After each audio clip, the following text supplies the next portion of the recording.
ക്യാൻസറിന് ഒരുപാട് വേരിയൻസ് ഉണ്ട്. എന്നാലും നമുക്ക് ചിലതിന് മാത്രം പിക്ക് ചെയ്തിട്ട് 1-2 സിംറ്റംസ് പറഞ്ഞു തരുമോ, ആളുകൾക്ക് പെട്ടെന്ന് കേൾക്കുന്ന ആൾക്കാർക്ക് മനസ്സിൽ നിൽക്കാൻ വേണ്ടിയിട്ട്? കോമൺ ആയിട്ട് നമ്മൾ കാണുന്ന ക്യാൻസർ എന്ന് പറയുന്നത് ബ്രസ്റ്റ് ക്യാൻസർ ആണ്. അപ്പോൾ ബ്രസ്റ്റിലുള്ള മുഴകൾ, വേദന ഉണ്ടാവാത്ത മുഴകളാണ് കൂടുതലും ബ്രസ്റ്റ് ക്യാൻസറിന്റെ ലക്ഷണം.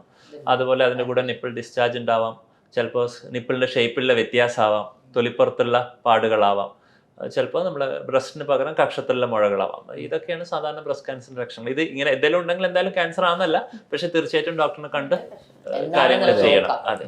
പിന്നെ നമ്മുടെ കുടലിലെ ക്യാൻസർ സാധാരണ ആയിട്ട് നമ്മൾ കാണുന്ന, ഇപ്പൊ ഒരുപാട് കാണുന്ന ക്യാൻസർ പുകച്ചിലാണോ, എങ്ങനെയായിരിക്കും അതിന്റെ ബ്ലീഡിങ്, മലം പോകുന്നതിൽ വ്യത്യാസം, ചിലപ്പോൾ കോൺസ്റ്റിപ്പേഷൻ ആയിരിക്കാം, ചിലപ്പം ലൂസ് മോഷൻ ആയിരിക്കാം, അല്ലെങ്കിൽ മലം ബ്ലാക്ക് കളറിൽ പോവുക.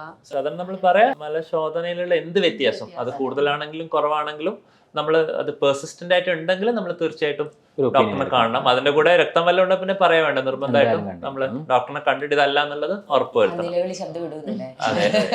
അല്ല, ഈ ബ്ലഡ് പോയാൽ എപ്പോഴും ക്യാൻസർ ആണെന്നല്ല ഡോക്ടർ പറയുന്നത്. ഇതൊന്നും ക്യാൻസർ എല്ലാവർക്കും ക്യാൻസർ ആണെന്ന് അർത്ഥമില്ല. അതെ, നമ്മൾ ടെസ്റ്റുകൾ ഈ സിംറ്റംസ് ഉണ്ടെങ്കിൽ അവര് ഒരു കൃത്യമായിട്ടുള്ള ഒരു ഡോക്ടറിനെ കാണണം എന്നുള്ളത് മാത്രം നമുക്ക് പറയാൻ പറ്റും. അതുപോലെ ആമാശയ ക്യാൻസർ ആണ്, പൊളിച്ചു തട്ടല്, അതുപോലെ നെഞ്ചരിച്ചല്, ഛർദി, അതിന്റെ കൂടെ വെയിറ്റ് ലോസ് എന്തെങ്കിലും ഉണ്ട്, വയറ്റിൽ നിന്ന് രക്തം പോകുന്നുണ്ട്, അങ്ങനെയൊക്കെ ഉണ്ടെങ്കിൽ അത് റെഡ് ഫ്ലാഗ് സൈൻസ് ആയി. അതെ, ഏർലി സൈൻ.